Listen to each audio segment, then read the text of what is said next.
In Ephesians chapter 4, verse 28, Paul talks to people who previously struggled with stealing. Let him who stole steal no longer, but rather let him labor, working with his hands what is good, that he may have something to give him who has need. Before we discuss this verse, let's zoom out to remember the context.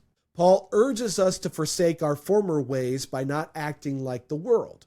When we become Christians, we are to put off the old person who lived according to sin and put on the new person who is guided by righteousness. Transformation, therefore, is a twofold process. I must put off sin and put on righteousness. Christians stop lying and tell the truth. When I am angry, I try to avoid angry behavior or speech by seeking a quick resolution. So Paul addresses those who struggle with stealing in the context of putting something off and putting something on. They should stop stealing and start working. Certainly there are instances where people steal out of economic hardship or dire need, but there are many other reasons why people steal. The desire for goods or status leads people to acquire items they desire for personal gratification, social status, or enhancing their lives. Some people struggle with impulse control or addictive behavior that leads them to steal even when they don't need to.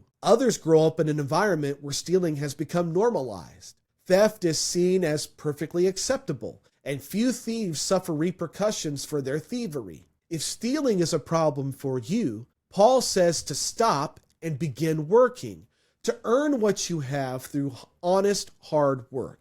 He takes the lesson one step further. Work hard so that you have something to share with those in need. Aside from when people steal because of privation or desperate need, most forms of stealing are inherently selfish. But the Christian faith calls us to deny self and to live for others, to love God first and our fellow human beings second. One key to overcoming stealing is to see the good produced by hard work that leads to generosity. I should work hard not just for myself, but also to help others. Jesus sacrificed more than his body. He sacrificed enormous amounts of time, energy, and attention in caring for others. If sticky fingers have been a problem for us, the solution is hard work that leads to a generous spirit.